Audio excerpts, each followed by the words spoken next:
sallallahu alayhi wa sallam has taught us, or has told us, that the seeking of knowledge is faridatun ala kulli Muslim.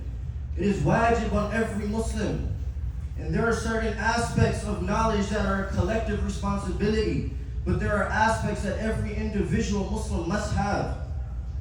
There is no excuse for a Muslim not to have the basic understanding of Tawheed, an understanding of Allah's names and His attributes, knowing that Allah is Al-Hayy, Al-Qayyum, Al-Muhaymin, Al-Aziz, Al-Jabbar, and Al-Mutakabbir. Knowing Allah that there is nothing like Him. So when we think about Him, we don't think of Him in human terms. But we think about Him as He describes Himself.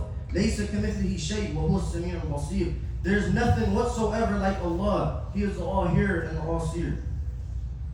If there's nothing like Him, we cannot have any imagery in our mind of the Creator of the heavens and the earth. There is no yardstick we can use to measure what He is like or not like. We don't have that imagery in our heads. For this reason, then, if Allah describes Himself in a way in the Quran, we accept it the way it comes in the book without trying to deny it or explain it. This is what the scholars of old used to say, like Imam Malik, Abi Hanifa, Al-Shafi'i, Al-Awza'i, Ahmed ibn Hanbal, and others. They will say concerning the description we find in the book, accept them as they come without saying how. Imam Malik got angry with a man once. The man entered the masjid and he said, Ar-Rahmanu ala al-arsh istawa, kayfa istawa. He said, the merciful who rose above the throne, how? Imam Malik got upset and he taught the man, he said, the meaning of it is known in the language. How it relates to Allah, we don't know, because there's no yardstick we can use to say Allah is like this or like that. We cannot describe it. And to have faith in it is compulsory. To have faith in it is compulsory. This is an aspect of the deen, Tawheed, that every believer has to understand. His Lord, what we're supposed to think and how we're supposed to think about Him. Also the salah. There are compulsory things that we need each believer to know, the aspects of salah.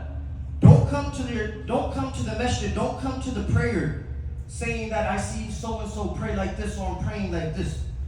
Don't come to the salah how you feel, but rather learn the prayer, understand the prayer. Learn the prayer and model it after the prayer of the Prophet ﷺ and understand why you are praying. Also, if he has sufficient funds, he needs to know the laws of zakat. And if he intends to perform hajj, he needs to know the way to perform it ahead of time so he can prepare to go worship Allah subhanahu wa ta'ala. We can only worship Allah subhanahu wa ta'ala as He describes, or the way the Prophet ﷺ taught us that we're supposed to worship Allah. Anything outside of that is to be rejected. And this is what the Prophet ﷺ taught Aisha radiallahu anha and others amongst the companions. مِنْ عَمِلَ عَمَلًا لَيْسَ عَلَيْهِ أَمْرُنَا فَهُوَ رَدٌّ. Whoever introduces a deed into this deen that we didn't do, فَهُوَ رَدٌّ, it is to be rejected. And our Shaykh taught us the conditions of Muhammad Rasulullah. He said, أَلَّا يُعْبَدُ اللَّهَ إِلَّا بِمَا شَرَعَ. Worship the way that He taught us. You don't add anything into the religion and you don't take anything out. So then knowledge is based on what Allah said, what the Prophet ﷺ taught us, and then there has to be sincerity. If a person wants to marry, he has to understand what his responsibilities are. He must prepare going back to the Quran and the Sunnah to see what is wajib on him and what is wajib on her. Allah then has to be worshipped based on the understanding.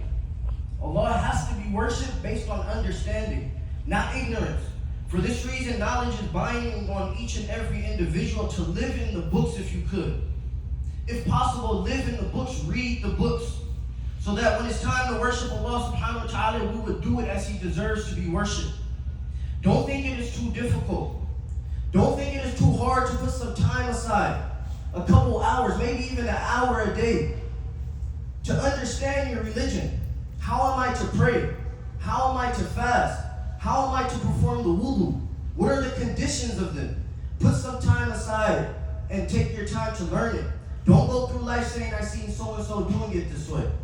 Don't you know that Allah subhanahu wa ta'ala said if you were to obey most people on the earth, they will lead you astray? And don't you know that at the end of times, more people will be on misguidance and not guidance? So it is necessary for all of us to go back to the source, the authentic sources, and don't consider it too difficult. Kathir ibn Qais, he said, I was sitting with Abi Darda and a man came to him. He said, a man came to him And the man said, I came to you from Medina for one hadith. One hadith. It came to me that you narrated this hadith from Allah's Messenger, just one hadith. I came for nothing else but this hadith. Abu Darda said to the man, he said, Allah's Messenger sallallahu alayhi wa sallam said, من سلك طريقا يلتمس فيه علما سهل الله به طريقا إلى الجنة. Whoever goes out journeying a path of knowledge, Allah shall make easy for him a path to Jannah. Abu Darda, he said, I heard the Messenger of Allah sallallahu alayhi wa sallam saying, the angels place their wings down for the person who goes out searching for knowledge, and also the person that has an understanding of the deen. Whoever is in the heavens and whoever is on the earth, even the fish in the sea, seek forgiveness for this person. And then he taught the man, he said, the Prophet ﷺ said, the benefits and virtues of the person that has an understanding of the religion over the person that just worships. The person that has an understanding of the religion over the person that just comes how they feel to the religion. He said, it is like the radiance of the moon on a full night when it's full bright over all other stars. And then he taught this person that traveled to him. He said, understand that the Anbiya, the messengers, left nothing of legacy other than knowledge. They didn't leave gold, they didn't leave silver. Most of them lived in poverty. But what they left is something that would enlighten and guard the hearts of mankind. Knowledge of Allah subhanahu wa ta'ala. Things that will benefit you in this life and in the life to come.